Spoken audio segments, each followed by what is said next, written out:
Namaste, everyone. I'm Dr. Renee Mehrra, and today I'll be having a very candid conversation on the present day of Ayurveda in the United States and internationally.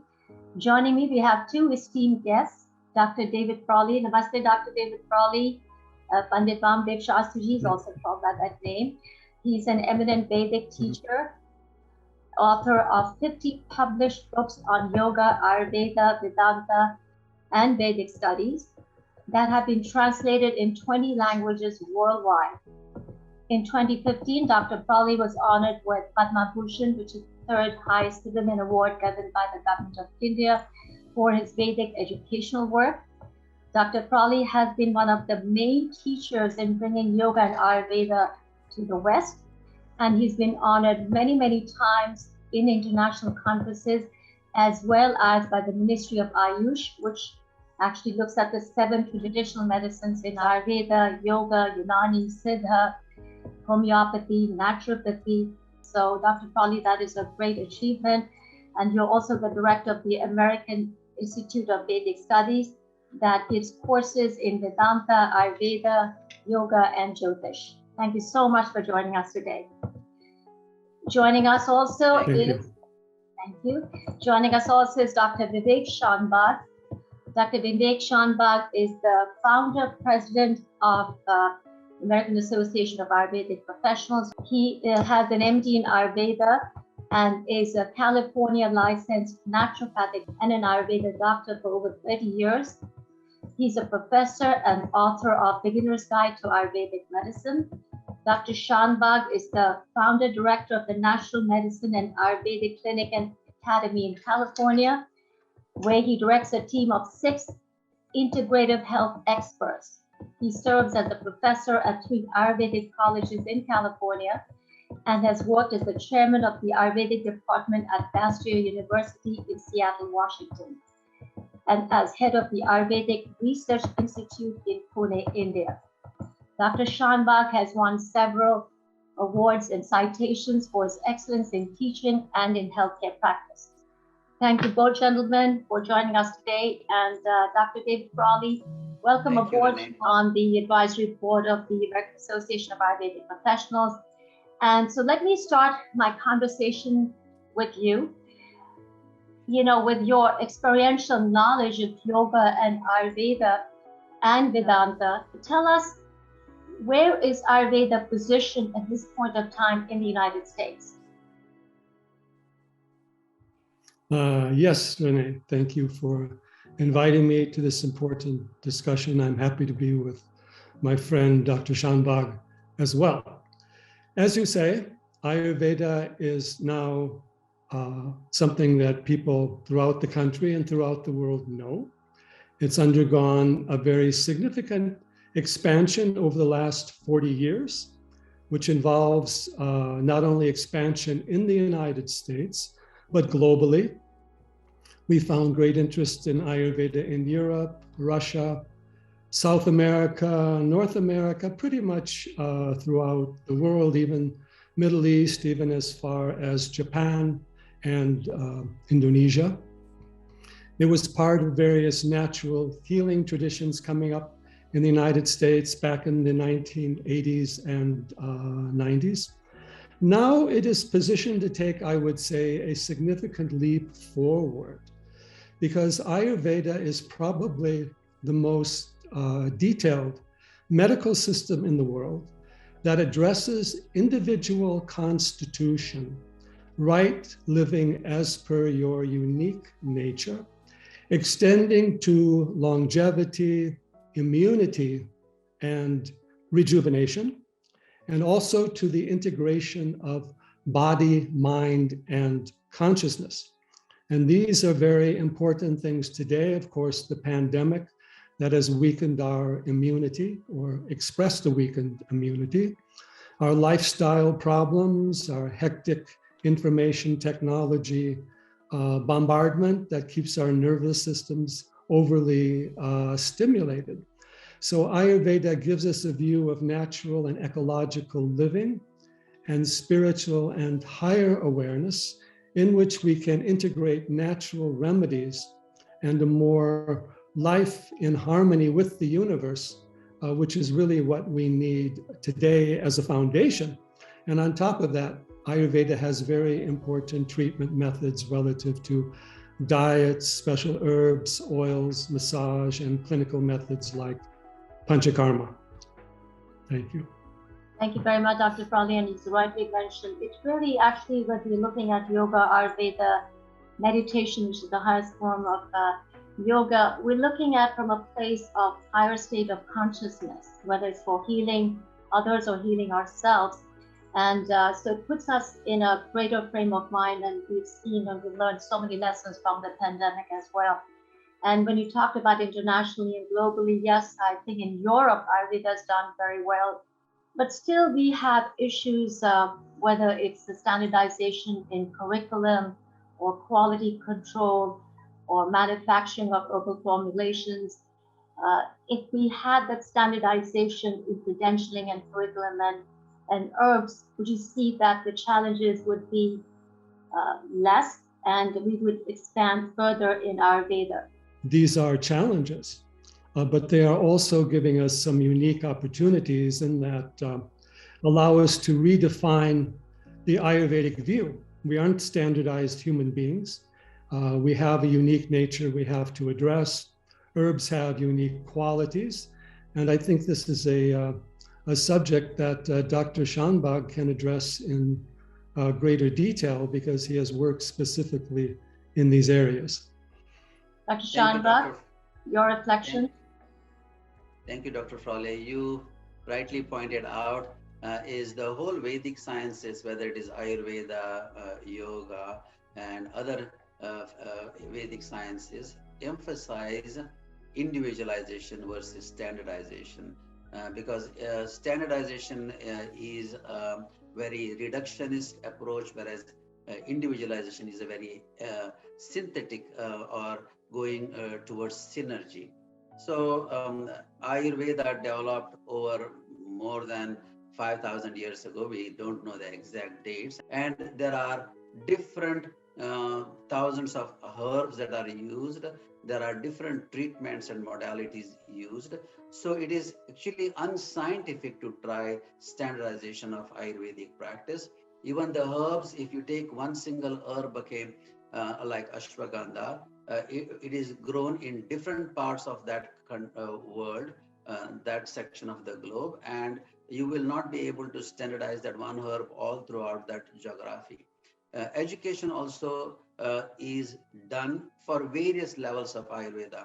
In Ayurveda, you can train to become an Ayurvedic nutritionist, you can become an Ayurvedic herbalist, you can become an Ayurvedic health counselor, Ayurvedic yoga therapist, panchakarma therapist, Ayurvedic diagnostician, or Ayurvedic surgeon. So there also, there is no need to standardize. All it needs to be is to coordinate properly and educate the consumers that there are different types of herbs. The same herb can be found in different potencies and it still has benefits. The same Ayurveda can be practiced on different levels by nutritionists, by herbalists, by therapists, by surgeons, by panchakarma therapists, and they can still offer the benefits. There should not be a misbelief that all ashwagandha is same, and there should not be a misbelief that all Ayurvedic practitioners have same level of training and same scope of practice. Those are my simple feedbacks. Yes, Ayurveda is a way of life. It is not just simply a drug or an herb given to treat a specific illness or disease. So learning the Ayurvedic way of life in harmony with nature includes all these things, and it cannot be reduced just to one medicine or one test or one approach or another. I totally agree with you because I think the forte of Ayurveda is what you've just talked about. It is effective prophylaxis against many chronic illnesses. It is patient-centered. It has an ontological approach. But yet the other school of thought would say, we need some sort of a national standardization of education and curriculum, of quality control, according to the National Center for Complementary and Integrative Health, which is a branch of NIH, National Institute of Health in the United States, around 240,000 American adults use Ayurveda. Why is it that we cannot push it even more? Why can't we advance it further? Do you feel that the research that has been conducted in the last couple of years by the Ministry of Ayush with clinical trials that are statistically powered studies, they are robust, they have rigor in it, that will help to bring Ayurveda to a different dimension because it will be evidence proven? We know it is a science of longevity. We know it brings harmony amongst ourselves and with nature. But to those who are looking for scientific evidence, research that has been now conducted will help to put it on a different level and to a new dimension. And will that facilitate its growth? What are your thoughts on that? First of all, we need another paradigm of evidence. Evidence is not going to be just giving one particular treatment or one particular medication. Evidence is going to be bringing these people into an Ayurvedic way of life, how to deal with their constitution, age, seasonal changes. All these factors must be there as a background for the application of the therapy. And even modern medicine is recognizing the importance of behavioral medicine and daily lifestyle rather than just taking an herb. There's the placebo effect that people will get a significant 30-40% of people will feel better. So we need to streamline that evidence a bit, but I think Ayurveda can do that. And we can also have the evidence of the people who have been taking Ayurveda in the world today, in the United States today, and their testimony as to how Ayurveda has improved their lives. And I'm sure Dr. Shanbhag has more specific information in this regard also. In terms of the evidence, Renee, it is available here in this country for last more than 25 years, being done about many research treatment protocols, all many herbal single herbs and also herbal formulas.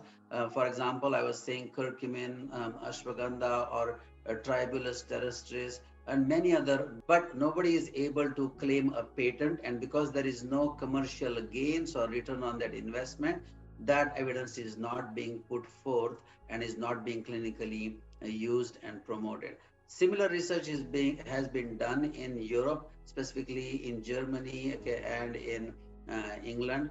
More research has been done in Japan, Singapore, and also India for the last almost 60 years since independence, which happened 75 years ago. Central Council for Research in Ayurveda and Siddha and other allied institutions have been doing both herbal pharmaceutical research as well as clinical research. I myself headed a research institute in Pune, and all of that evidence is being used only selectively and is not being given its value. I think the research that you're talking about, yes, there's been a lot of research has been done in the past, but now the research that they're doing with the Ministry of Ayush and also the here NIH, now it's statistically powered studies. It brings more weight and credibility and transparency because the research now has rigor, is robust. The clinical trials are with many participants, as opposed to before there were not so many. So I think at this point of time, the research has come to a next level. Results that are coming out from research, whether it's on Giloy or ashwagandha or yashti madhu, all these now herbal formulations are now being proven scientifically. So I was looking at from that perspective.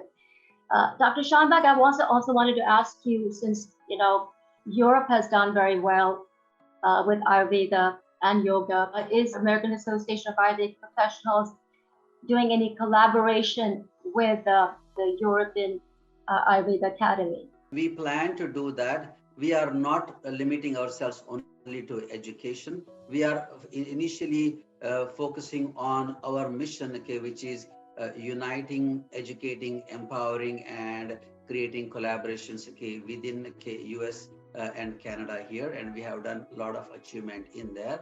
After we achieve some of our goal steps here, we will then proceed to Europe, Asia, and other continents. We are in connect with Ayush. Okay, Ayush is All India Institute of Ayurveda's director. Dr. Nesri is on our advisory board. She is advising us, guiding us. We are also in connect with Dr. Geeta Krishnan, who is at World Health Organization. We are taking their guidance in this respect. Right. And I know that WHO is starting its headquarters in traditional medicine in India very soon. So that is going to be also a very big high for Ayurveda. Dr. Frawley, I wanted to come back to you. How does Ayurveda pair with other complementary disciplines over here in the United States and internationally? Well, Ayurveda has probably the broadest set of approaches, as well as the most constitutionally based. It has the most in-depth and detailed pharmaceutical products, largely herbal, but very special oils and ghees and gugels, asavs, arishtas, prash, etc. So its pharmaceutical industry is quite amazing. And it crosses over with many other disciplines. For example, the Ayurvedic Rasa Virya Vipak Prabhav, the Ayurvedic energetics of herbs, works well for herbs anywhere and can help us understand the application of any herbs that are being used. So Ayurveda is crossing over with herbology. It has connections historically and energetically with Chinese medicine, similarly with older Greek and Unani-based medicine, and with any type of traditional and natural healing. And of course, more so with yoga. Yoga in Ayurveda is a part of the psychological and lifestyle therapies, also rejuvenation. It is not just simply looked at in terms of asana, but more specifically in terms of right living, sattvic living, mantra, meditation, pranayama. So the scope of Ayurveda is enormous. It also includes ecologically based medicine, improving the environment, better methods of growing plants, interacting with nature, intake of natural impressions, sensory therapies like aroma or color or music. And Ayurveda is not just, again, a physical-based medicine. It improves our physical well-being, improves our psychology, and improves our higher awareness. So it crosses over with psychological and spiritual disciplines overall. And it gives us a point of integration for all these things. How do all these different diverse healing systems connect? Ayurveda gives us a matrix for that in our own self-healing, self-realization, right living, and understanding the healing effects of all things in life. Everything in life can be beneficial or harmful depending upon how we use it, helping us understand the language of nature and helping us understand how our minds and bodies work at an individual level, as well as a collective level, and the challenges of both physical and psychological immunity that the world is facing today.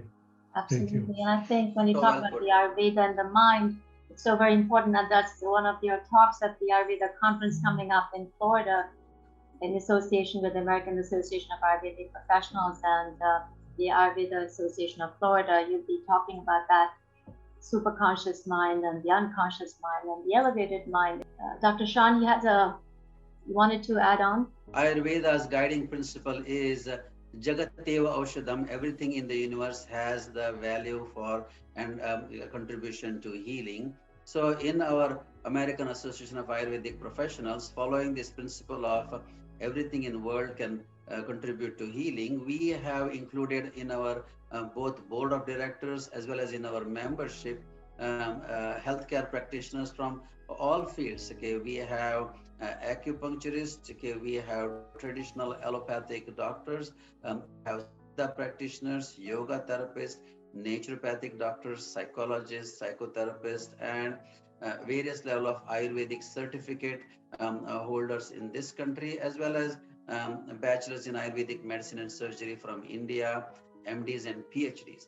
And also in my last 33 years of practice, I have always believed that like Dr. Frawley said, Ayurveda provides a very broad umbrella for other systems to integrate. So in our clinic in Seattle for 17 years, we had acupuncturists, naturopathic doctors, nutritionists, yoga therapists, massage therapists who were able to provide healthcare following the very universal principles of Ayurveda. And same thing here in San Jose, we have integration of these various systems. It is easily possible because of the very inclusive philosophy of Ayurveda, trying to work on body, mind, spirit through the means of nutrition, lifestyle, natural medicines, physical therapy, and also spiritual healing. It's all about integrating everything. It's inclusive. And as Dr. Frawley mentioned, yoga, which I think is so very important because it's a pathway to wellness. And I think it's the biggest cultural export of India in the West.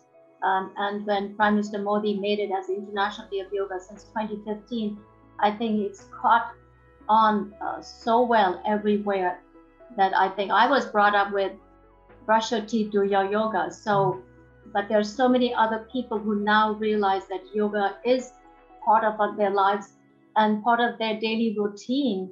Lastly, I would ask both of you, how do you think yoga is going to be positioned in the future and how we all can facilitate its growth? Yes. Well, we have to understand that yoga has come in pieces and partially, and it's a much broader system. Yoga is a science of well-being, of body and mind, and also development of higher consciousness.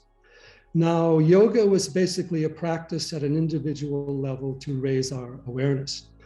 Now, when we look at yoga as a therapy was always traditionally part of Ayurveda.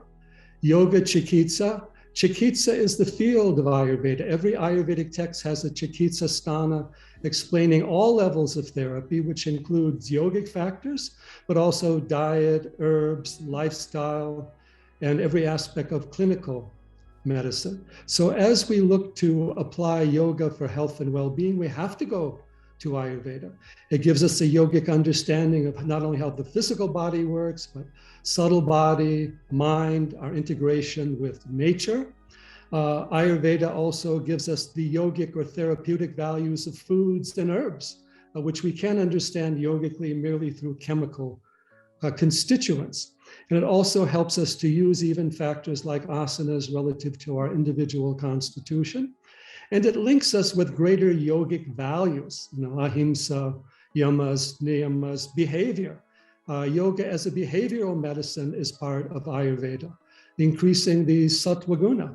So we need to bring yoga and Ayurveda together, and we need to recognize that Ayurveda is the health and medical expression of yoga, and yoga is the spiritual and psychological expression aspect of Ayurveda. And these factors exist both for the treatment of disease, but also for general well-being. In fact, for even improving our longevity, our sensory perception, our attention, our memory, again, our physical and psychological immunity. So Ayurveda can take yoga to a deeper dimension and make it more relevant. And that is what we are also seeing throughout the world today. Thank you. Dr. Shanbhag? Yes, Ayurveda provides the physical, mental foundation by balancing the Vata, Pitta, Kapha on body-mind level. And then once that person is helped in their process of physical, mental health and prevention, yoga can help the same person in balancing their sattva, rajas, and tamas by helping them in optimizing their sattva and minimizing their rajas and tamas. So they have always worked together, like Dr. Frawley rightly mentioned.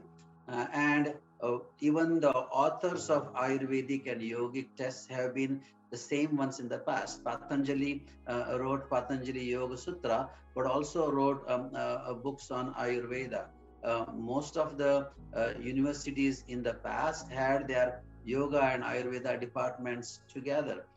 Even now, in many of the traditional Ayurvedic institutions in India, Ayurveda and yoga are included in their teaching curriculum and practice curriculum.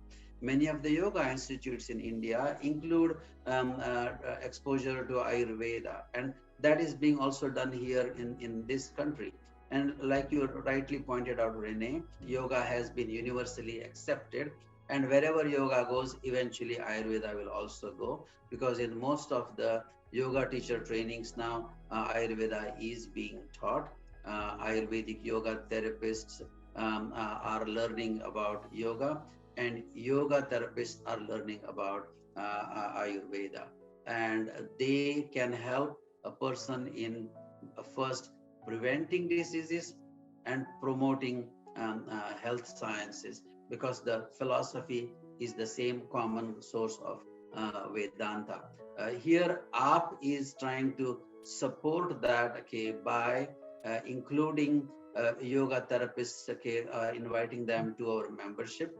We can work with various yoga institutions here in this country and continue this integration of yoga and Ayurveda to help the wellness of everyone.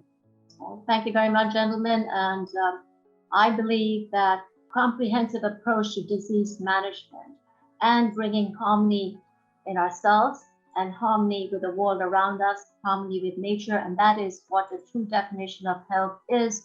And that's what today our conversation was all about, how we can cultivate that health and how Ayurveda can grow to a next level, and in the future, which we hope it will be, with the positive winds of change for Ayurveda as well as yoga. Thank you, Renee, for doing this. Vamadeva ji, Dr. Frawley, and thank you, everyone. Thank you, gentlemen. Thank you. Thank you, Dr. Renee. You gave a wonderful discussion for us. We're very happy to be with you, and we look forward to future connections with you, and are very happy to know of your work. And of course, Vivek, this American Association of Ayurvedic Professionals, is a cutting edge and leading organization with a broad integrative base, and we wish it all success, and we welcome anyone interested in these fields to join us. Thank you so much, Dr. Frawley, for your blessing. And thank you, Dr. Shanbhag. Namaste.